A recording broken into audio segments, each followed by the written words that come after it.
qorshaha 2024 aynu ka hadlayno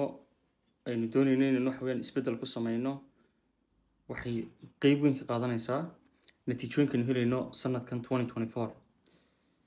haddaba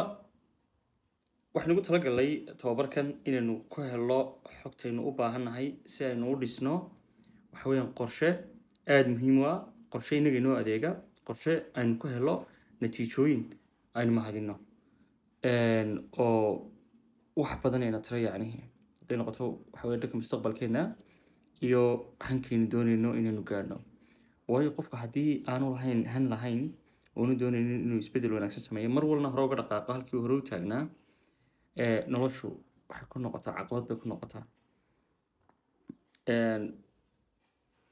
qorshahan already aan ugu talagalay trainingkana waxa weeyaan waa laba qaab waxa weeyaan qaab xog helisa oo ah qofku si uu marka hore u gaadho hadaf uu doonayo qorshihiisa oo uu sameeyo waxa uu baahan yahay marka hore reflection sameeyo intaanu qorshaha gelin reflectionkaas muxuu noqonayaa 2023 baad isweydiinaysaa ama 2023 maxaa soo qabsaday maxaa iga qabiyaha maxaase marka hore qorsheeyaha marka qorshayaashii ku dhignaa haddii ay jireen dib baad eegaysaa haddana waxaad eegaysaa wixii ka suurtagalay iyo waxaan ka suurtagelin haddana waxba ka suurtagelin waxaad isweydiinaysaa waa maxay sababtaanay u suurtagelin waayo afcaashaadii noloshaada adiga ka mas-uula shay kastood qabanaysana natiijadaad ka helayso waa hadba yacni qaabkaad u gasho waxa weeyaan isugu taxalluujiso tabar iyo fikir iyo juhdina u geliso haddii aanad markaa waxa weeyaan natiijo dhan waa inaad isweydiisaa ma si khaldamad u qabanaysay mise tabartii loo baahnay iyo waxa weeyaan dadaalkii loo baahnaa baanan gelin haddii si aanad qorshaba lahayn marka hore amba niyadun ku haysatay waxa weeyaan way adkaanaysaa inaad reflection fiican samayso way ma gelin kartidba marka hore laakiin waxyaalaha doonaysay oo marka dambaysa waxaan la qorin waa la iloobaa markay muddo kasoo wareegto marka reflectionkaas wuxuu noqonayaa maxaan yacni sanadkii aad soo dhamaysatay wixii aad ka baratay wixii aad soo gaadhayd ku guulaysatay iyo wixii aanad yacni waxa weeyaan gaadhin inaad fulinin taasi marka waxay ku siin doontaa inaad fahamto caqabadda ku haysataa kaana hor istaagi karta 2024 inaad waxa weeyaan aad hankaaga gaadho oo aad xaqiijiso yoolalkaad rabto inaad gaadho haddaba wax kasta waxa la ogaaday marka qoraal laga dhigay in la gaari karayo ay achievable tahay yacni waxay fududahay in la gaadho sababtuna waa wax kastoo maskaxda kusoo noqnoqda oo la akhriyo oo lagu celceliyo marka dambe wuxuu isku bedelaa wax xaqiiqa buu isku bedelaa waayo maskaxdii marka uu galo shaygii waxay u diyaarinaysaa maskaxdii jirka inuu shaqadii qabto laakiin haddaanad qoranba waxa weeyaan waad iska iloobaysaa waayo maalin walba waxaad u fiirsataa intaasoo fikir baa kasoo dhaca maskaxdaada bise laakiin haddana waxba kama suurtagalaan oo waxa weeyaan markii wood ilowdaa halkaad haddii aad qori lahaydna aad gaari kari lahayd waayo mar walba maxaad isweydiinaysaa markaad shaygii qorto seen u gaari karayaana haddii aad isweydiiso waxaad helaysaa qaabab kala duwanaad waxa weeyaan xaqiijin karayso dadaalkaagana ugu salayn karayso in uu noqdo midho dhal noqdona sidoo kale waxa weeyaan aan noqon biyo cildhaanshay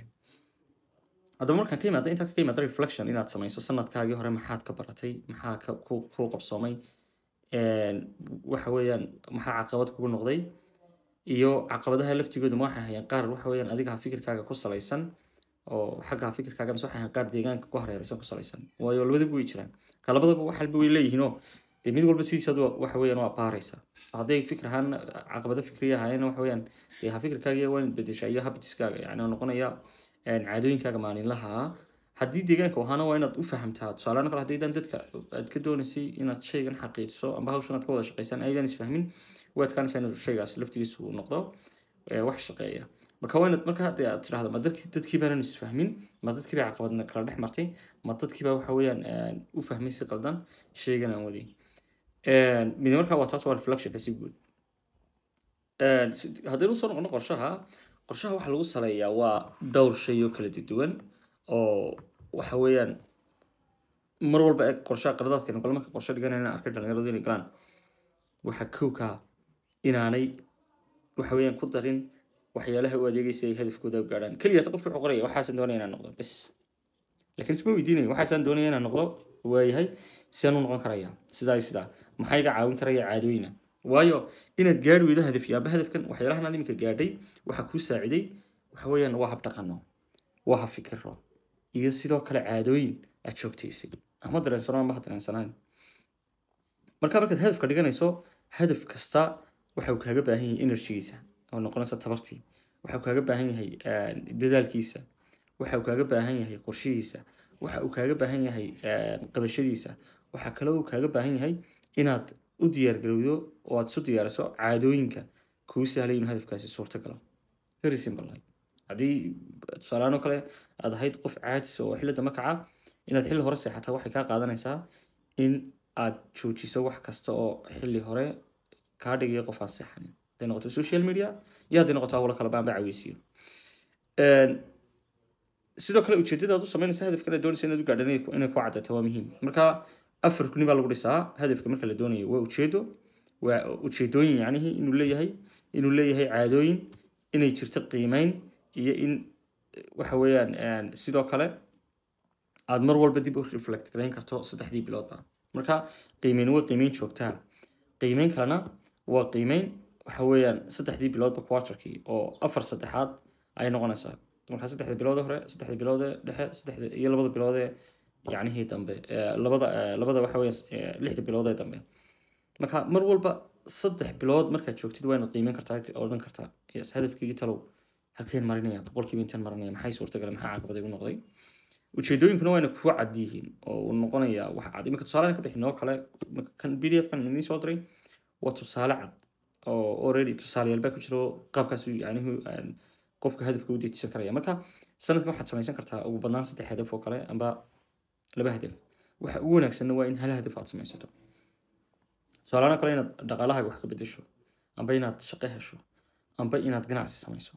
simple waayo waxaad ogaataa markastood hadafyada isku badiso waa markasta oo ay wiiqmayso tabartaadu waa markasta oo khalkhal ku imanayo waxa weeyaan hayaankaaga nololeed iyo geedi socodka aad ku doonaysid inaad ku xaqiijiso waxa weeyaan isbedel dhaba mar walba waxaan kula talinayaa hal hadaf amba 2 hadaf hadday ku bataan inaanad dhaafinin oo mar walba ay hadafyadu koobnaadaan iyo yoolal kala doonaya in waxa weeyaan la gaadhaa waxa fududaanaysa sidaad u gaari karaysid iyo waxa weeyaan in ku cadaan karayso clear shaygaas ku yahay marka afartan 3 ujeedo ugu muhiimsan lagu dhisayo waa ujeedo inuu lahaado number 1 tirka koobaad waa inuu ujeedo lahaado hadafku si ujeedo lahaado waa inuu caadi yahay oo leedahay hadaf waa waxay waxa dan ujeedadiisuna waa sidaa muxuu baahan yahay caadooyin noocaas muxuu baahan yahay qiimeyn in lagu sameeyo KPI iyo kala la sameeyo tiraahdo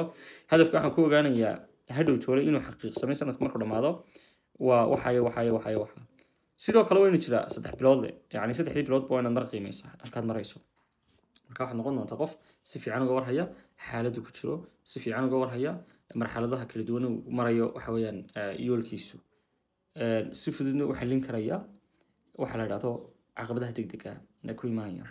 dariiqa kaaga soo horbaxaya waayo ma jirto wax bila caqabadi waa inaad ku talagali kartaa caqabado kala duwan qaar si oo darasi kartay qaar aan si oo darasi karin marka intaasan yacnihi kusoo koobaya oo already the guideline-ku kolley wada aragtaan example-ka waad arki doontaan waxa kale iyaduna jirta oo aad muhiim u ah hal application oo kani waa hadafkii guud oo waxa weeye waa qorshihii guud baan u jeedaa ee hadafka lagu dejinay laakiin maalmahaaga maxaad ku qiimeynaysaa maalin kasta maxaad ku qiimeynaysaa oo aad waxa weeyaan ku joogteynaysaa caadooyinkaana koow waxaad ku qiimeynaysaa waxaa jira application idin soo diri doono oo plannera oo daily plannera yacnihi maalin kasta waxaad qorsheynaysaa maxaan u baahanahay inaan gaadho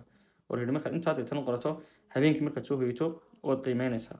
yacnihi oo dib baad u eegaysaa dan waxay ku noqonaysaa sense of achievement inaad dareento inaad yacni guulaysanaysa maalinta ka dambaysa 1% aad kobcayso hadafkaagina kusii dhawaanaysa taasoo laftigeedu dhiirigelin kuusii noqonaysaa aad kaga gudbi karto caadiskii iyo niyadjabkii aad la kulmi jirtay awal oo aad arki karto dariiqa markastuu dariiqa kuu caadi yahayna waa markastoo aad dhiirigelin heli karaysid marka linkigana waan idiin soo diri doonaa waa planner yacnihi dailya ood ku qoran karayso shaqooyinkii waxyaalaha doonaysid inaad gaadho intiina haysta android iyo intiina kale isticmaasha iOS labadaba waan idiin soo diri doonaa wixii su'aalaad weydiinaysaan diyaar baan ilahay dhammaantiin waxaan rajaynayaa